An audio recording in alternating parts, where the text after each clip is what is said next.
Heyo, I'm Nova, and I've done something I can't come back from. All the innocents, families, children, just living peacefully, snuffed out in an instant by my hands. It's all completely worth it, though. This grub is mine. Ow!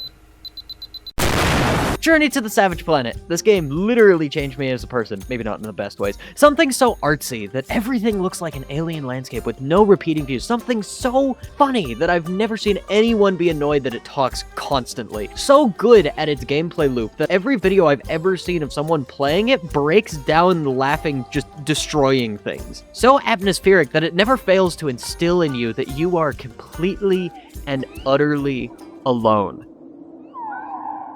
On that note, where the hell am I? My name is Martin Tweed, President and CEO of Kindred Aerospace.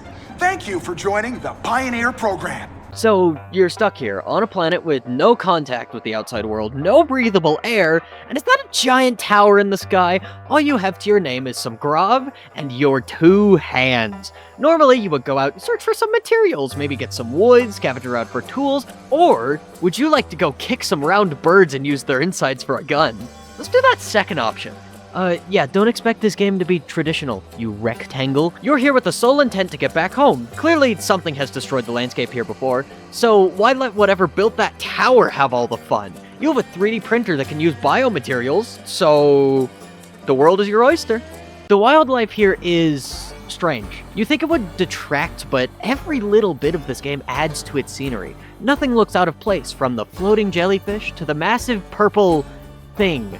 It all fits so well. Everything will pop in green goo, and somehow it's done so well that it never gets old. You have a button dedicated to punting things that does nothing but interact with the physics of the wildlife just because it's funny. That's the secret that this game gets so right. It really has so many things that make it unapologetically itself. In the first area, it's so full of random stuff that it can take you hours to look around, and yet not a single piece feels out of place. You reach the end of the first area, finding a weird teleportation hub made by something that was here before, and some big, dumb creature has made it its nest. With your tactical Nerf gun, murder. At this point, you'll have some decent stuff, and some people would maybe start to feel bored. Savage Planet accounted for that with few things such as the comedy provided by Ekko, an AI that doesn't know how to stop talking anytime something happens.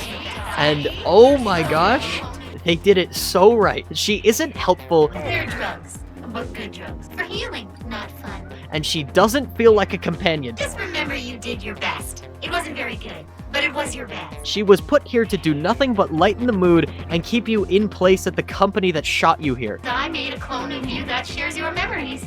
Listen, just don't overthink this. And she does just that. Never anything more, never anything less. I won't lie, I feel kind of bad. They're so cute and so full of juice.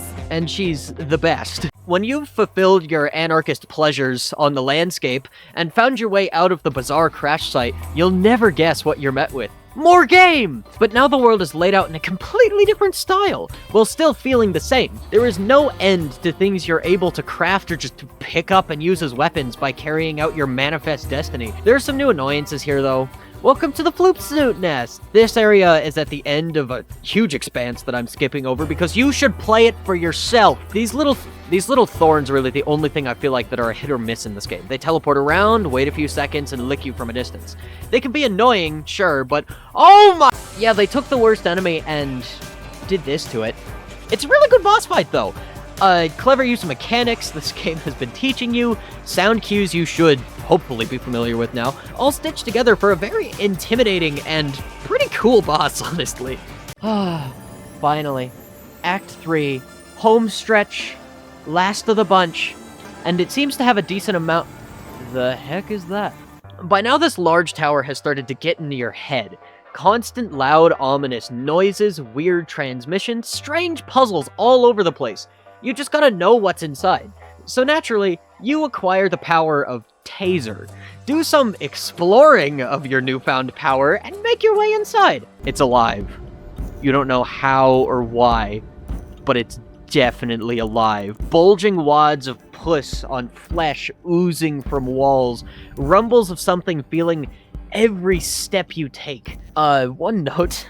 Something this game is really good at is its graphics. I bring this up now because, for one, it manages to look genuinely beautiful while also looking like I just threw a bucket of paint at you. It's also really good at being, like, genuinely horrific and disgusting. It's never a huge thing in the game, just some cool-looking settings for nests and stuff, until here where genuinely it gets kind of unnerving how realistically putrid it looks, sounds, and feels. In this tower, you go deeper into this thing, this creature, all while the walls talk to you in some language about something to do with the preservation of a species and mission. Finally, you get to the bottom. You're met with a grotesque, hulking behemoth of what was once maybe something normal. No, I'm not showing or telling you what that is. It's the whole build-up that the game gets to. I'm not just going to spoil it entirely. After that, though, you found out what was in the tower. Good for you. Well, now what?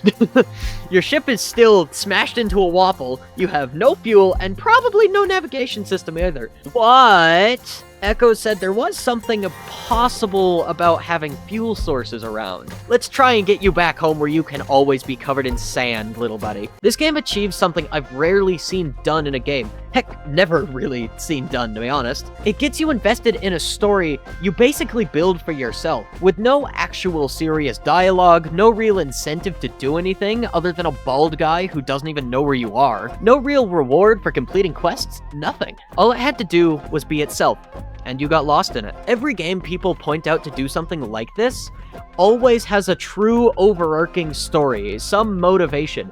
But what's the story here, really? You were hired onto basically a suicide mission to chart a planet, got hit off course, and you were left for dead with no rules overhead and a 3D printer that can make you whatever you want. At least Red Dead has a character that you get to learn and know that has goals, but that's why it sticks out to me so much. That's why it's so important. It's able to take all these factors that shouldn't work and make something so good that I've literally never seen it get a bad review. It is so visually distinct that you will always know what it is, and it will always stick in your head with one design or another. The comedy is so well written, like I physically cannot explain to you. Declare a Black Friday and send your shoppers into a violent bargain hunting frenzy where only the strong survive. The combat is a lot deeper than it has any right to be for a game called Savage Planet, and to end it all off, it leaves you with a simple question. Now what?